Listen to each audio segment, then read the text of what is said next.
Reactions have trailed the much-anticipated decision of former Labour Party presidential candidate Peter Obi defecting to the African Democratic Congress. Peter Obi made the decision on Wednesday in Enugu during a special event organized by Southeast stakeholders from the People's Democratic Party, Labour Party, and All Progressives Grand Alliance. Peter Obi stated that he's beginning a journey to rescue Nigeria for proper socio-economic development that will be unifying and inclusive. Obi also issued a strong warning to those planning to rig the 2027 election, saying that they will be resisted by every means lawful and legitimate. Let's take a look. We've not seen people who benefited in our democracy be part of celebrating electoral fraud publicly. And we are saying that those who are planning to rig an election in Nigeria come 2027, we will resist it by every means lawful and legitimate. And we are urging this happen because we have weak institutions like INEC, which we are urging them in the coming election. We must do whatever it is to follow the rules and the regulation, starting by educational qualification for eligibility to sit for any election. We can no longer be where they are asking whether this person went to school or not. We have 1 year now to determine who went to school and who didn't go to school.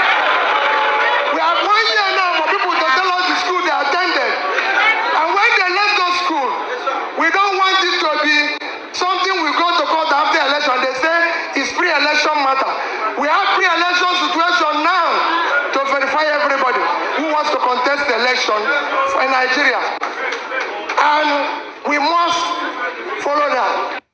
All right, Peter Obi's defection has gotten a lot of reaction. I'll take this one from former Vice President Atiku Abubakar, who welcomed Peter Obi's decision to join the ADC, describing the step as critical to challenge power and an opportunity to deliver good governance to Nigerians. Atiku expressed this in a post on X, stating in part that today marks a significant moment in the history of political coalition in our country with the official declaration of my brother and associate Peter Obi into the African Democratic Congress. It is my pleasure to welcome him officially as we look forward to a robust working relationship that will foster a virile opposition, one that will ultimately form a government capable of bringing prosperity and peace to our people.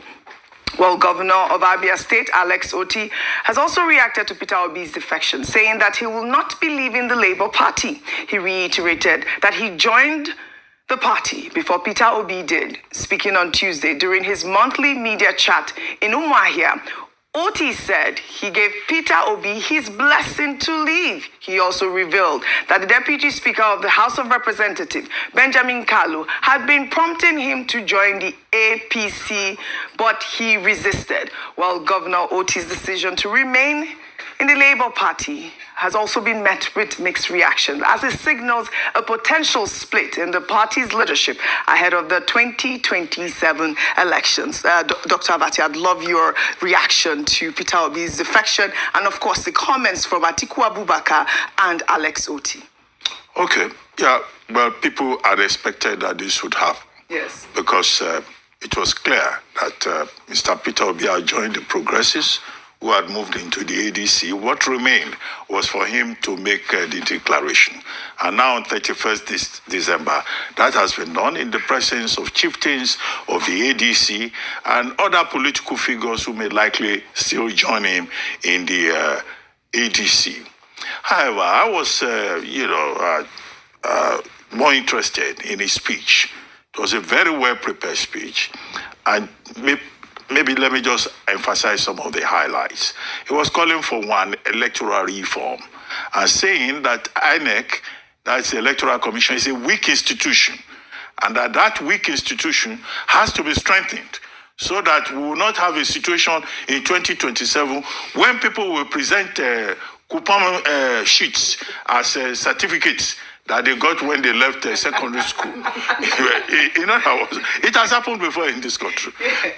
Although for you to insist on educational qualification, you have to amend the Constitution, because in the Constitution, you don't need more than school start F9 parallel.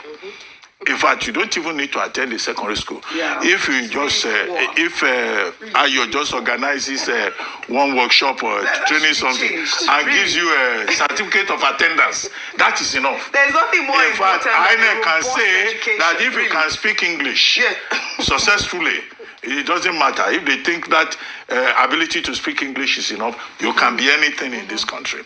Now, that is a problem. At a time in the world when you have some countries like Japan, like South Korea, you check their cabinet, these are people from topmost universities in the world. There you go and carry people who don't even have a secondary school certificate to come and rule a country of so many people. Now, he also talked about what he has done in terms of preparation. Yes. He came across as a man who is prepared in terms of trainings that he has attended and persons that he has consulted, whether it's Professor Robinson, Nobel laureate at Chicago State University, or Professor Peter Lewis, who is the author of a book titled Growing Apart, which he said he read. Another professor, which he said, Professor Utomi introduced him to. That's Professor Nicole Cox. Yes, I think that's the name. Professor Nicole Cox, saying that, look, unity is important. So he was preaching about being prepared, being qualified, being competent, being just. He listed, qualities that Nigerians should expect in a leader, not people who are just, in a position just because they have the opportunity to get there. And efforts that he made to meet with cabinet members in Indonesia, including the vice president and the president, and they discuss ideas about what a country can do for itself and how they did it in Indonesia. He said he met with President Paul Kagame, which has GDP growth that Nigeria cannot even talk about. So he said all of that, but at the end of the day, he talked about unity. So those are the highlights. There is more, but let me just stop, since I'm not giving the speech, reopening the speech on his behalf. But the issue about the platform that he has chosen, the ADC. Now, you have former Vice President Atiku Abubakar, who says it's welcome, they can work together. Work together in what shape? In that same party, you have Rotimi Amechi. Now, what is Rotimi Amechi's ambition? So there is still going to be a lot of play in that party. Now, take note of Julius Abure. Julius Abure says it is good that he has left. That in fact they had been expecting. That in fact it's a blessing to the Labour Party. And that Labour Party now has been liberated. What it means about that, it's not yet clear. But as for Mr. Alex Oti, he can make his own choices.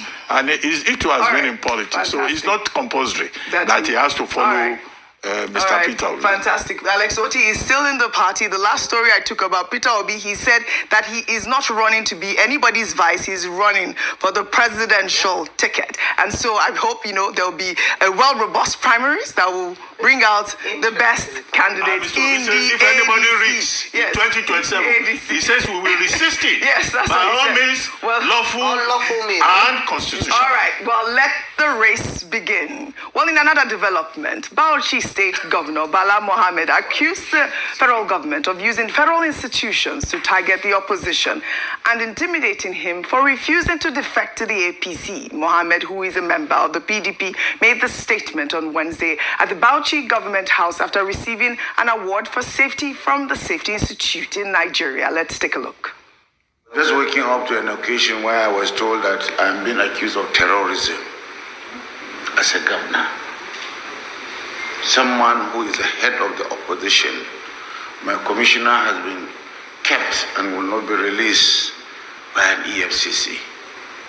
Even when I have immunity as a governor, my name was stupendously mentioned in a motion in a court of law in Nigeria. Me, Bala Mohammed. This is a country where when you walk, you become a villain, you become an idiot. I have kept quiet for too long, just for peace and security. Because as politicians, we should not overhate the polity. But I am not a coward. I'm just keeping quiet because of the common people. The APC-led federal government think they can use the courts, the institution of government like the EFCC, to persecute and prosecute Nigerians that are not within their own party. If they don't stop, we are going to declare war. I assure you we are not going to keep quiet any longer. I won't allow anybody to criminalize me because I'm not in their party. And I refuse to join their party. And I will not join their party.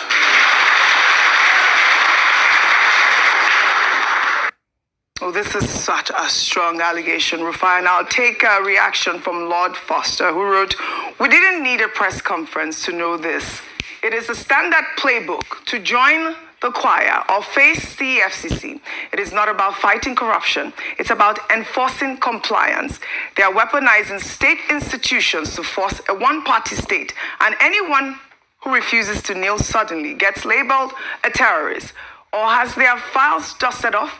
It's blackmail, plain and simple." I mean, this is a response here. What shocks me the most is that even people that are in this government that have files piling up in the FCC, but once they are in cahoots with this government, nobody does stop their files. You can see Bala Mohammed, what's his crime? He's fighting to be able to keep the PDP one and all of that. All of a sudden, they are dust now. In fact, there was a corruption. I'm not saying let's not fight corruption. Please don't get me wrong. There was a corruption case against one of his commissioners. If they found guilty, they should be made to face the law. Look at Malami. I'm not saying don't fight corruption against Malami. All of a sudden, after 2 years, the Malami is the spotlight, anti-corruption fight. Baz boost. I think he spent the new year in Kuje. But the question we should ask is, what of some people that they have put in part of their reconciliation committee that at some point some people swore that, if we don't bring this person to book, if the court does not rule over, I will resign my job. I will resign my job. The same person they say they will resign their job over, all of a sudden is now a beautiful bride. In fact, the person has even said he's going to run for Senate. And some people say they will resign their job. We are not hearing that activity. But anyway, when that media war was on there, we stood for the truth. Yeah? We fought for the truth. We said the rule of law should take its course. So in this country, we are not saying no fight corruption. But what we keep saying, and that's what a lot of people are also pointing out as regards this tax law. So that's not going to be something they will now use against their opposition. The question is, please, let it be the same threshold across board. Even if your friend or not your friend. That's what we are saying. Yes. Let it be the same threshold across board. It's not the fact that we know there are some people, they are filing in big for EFCC. But today, they are gallivanting around. But because people have showed one feet in the opposition, then they start to attack them. Yeah. We are not saying, please, if those people have done things in the past, that they stole money, the EFCC should go after them, bring them to book as long as they have the charges over them. But this high-handed, this using EFCC to force, because let's not forget, you are in power today, you will not be in power tomorrow. The same people that use EFCC against some people yesterday, today they are facing the wrath of EFCC. Let's be careful in this life. All right.